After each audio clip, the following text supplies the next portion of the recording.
to play safe and mix with a little bit of risk. We're here today to talk about your new solo album. Yeah. It's got an amazing story already because it's got a few birthplaces. Yeah. So tell me how it all started. I guess it all started with Julia and I. We sat down and we talked about change, and we decided to tip our hats and walk off in different directions and do our own thing for a bit. And these songs in this record is something of that. Mm-hmm. So. And you've recorded in some crazy places. Where did it all start? It started, I think, in Switzerland. Mm-hmm. We were playing a festival up on this mountain of Bern, and there's this road that goes up, and there's old breweries, and you get to the top, and there's like a crown where the festival is held, and all this pine forest, sort of leering over, and we played a show there, and some Swiss kids invited us back to their factory, and we recorded some songs, and those songs were sort of the start of this solo record. And yeah, it kind of, this whole album is of that nature, where everything was sort of just gathered along the way.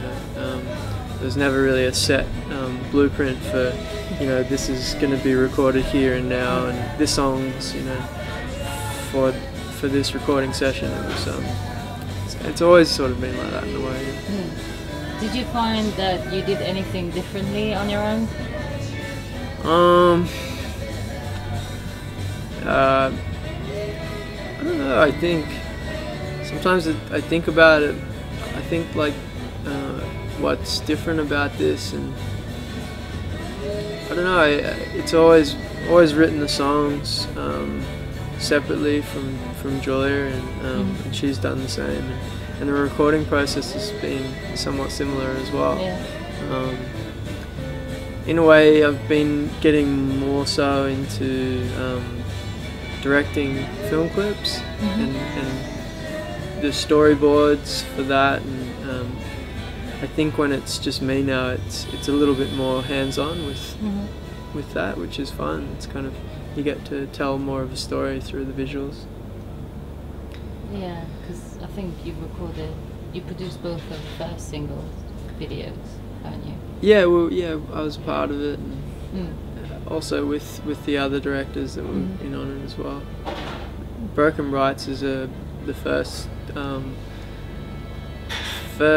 clip that came out of the single, and that's I've been using Super 8 cameras a lot, and film.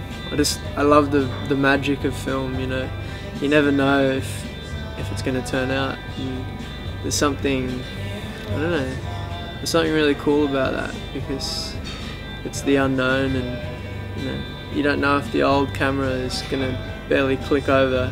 Do you have any horror stories where everything just went wrong and you thought you had something really good? Not yet. I've been lucky like that. Actually, no. We shot something for a Coral Sea campaign, and I found this old camera and hadn't yet had any film developed from it, so I didn't know if it worked. But everything was really blown out, so all you saw was just white, and you could just see people's faces, and it was kind of upsetting, but in a way cool. Artistic, that's it. yeah. That's the cool thing about it. It turns out into this trippy sort of. I suppose you learn new tricks that way as well. Yeah. That you didn't realise you could do. Yeah. Sometimes the coolest stuff comes from the mistakes we make. And obviously the new album, you said before, is quite personal to you. Can you tell me which are the songs, because there's a few that I've really enjoyed, and I just wanted to know what they meant, if that's alright. So, Apprentice of the Rocket Man.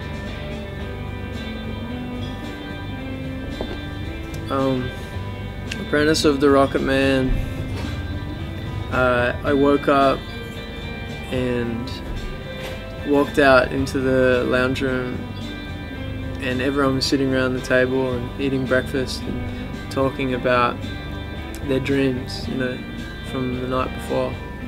And it came to me, and the dream I had that night was really strange. I was like, I was in this almost observatory, you know, lots of, it's almost like I was inside an old lighthouse or something. And I was this, like, almost like an apprentice or some sort of, like, I was the house help, sort of like a butler almost. And I was frantically cleaning up all these, you know, these maps and sort of inventions to build this rocket ship. And I don't know, that's all I remember in my dream was me like really worrying about when the Rocket Man was going to get home. And he'd come home and he'd be really angry because things were out of place. And I think that, you know, things, sometimes you have these dreams you don't necessarily understand, but I think the day before in the town that we were in, there was this guy I saw in the street, and he had this mad look in his eyes, you know, almost like he'd taken too much acid or something, and he was a little crazy. Yeah. And I just remember like seeing and thinking, you know, this guy's like, he's crazy, but for all we know, he could be like the Rocket Man, you know. Yeah. And I guess he made it into my dream. And, yeah. Cool. I actually like that. That makes it even better. Yeah. Do you always have vivid dreams like that? Yeah, I have some. Even in like my daydreams are almost as strange as my, you know, my sleep. Do you zone out? Yeah, I think I'm. If I didn't have music or a way to vent what's inside my head, I'd probably go mad. But yeah, I like it. Yeah, you could become a writer. Yeah. I think, are most of the songs new on the album? I think except for Wooden Chair that you revisited. Is it all new material? Yeah. Some of the songs are songs we played on the road. Just, you know, through jamming and sound checks, and they were part of the show, and they gathered momentum and a life along that time, and they made it onto this record in that way. And some of the songs also on the record are just purely from sitting down in the room and having everything set up and letting the tape roll and just jamming, which is really cool. It's that, you know, I've always enjoyed listening back to live takes, you know, something really special about it. Do you usually did you only work on your own on this album, or did you also have jamming sessions with other people that you just met on the road? Yeah, the band we've been playing with is Rob Calder, he's here playing backgammon with us, and Matt Johnson, who we've been playing with, Julia and I normally play with, and I got these guys into the studio, and there's a song called End of the World. It's the last track on the record, and that song was one of those moments where we captured, you know, the very first moment of creation of the song. You know, it's the first and last time we've ever played that song, and when you listen back to it, it's got that magic to it. it's really cool that we had the tape rolling and everything just came together, and it's something really special about that. Did you guys know each other before you got into the band? No, not at all. How did that work, to get a new band on board and new people? Was it easy?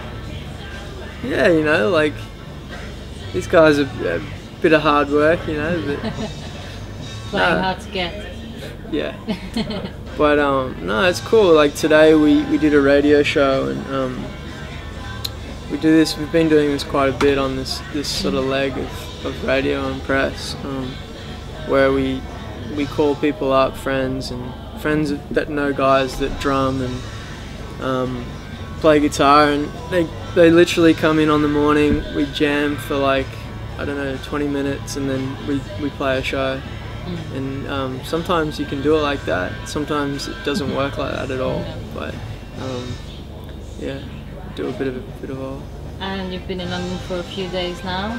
Did you get a chance to catch up with people you know in London? Yeah, for sure. Yeah, we went bowling the other day. Drank some beers and watched the ice skating, and it's pretty cool.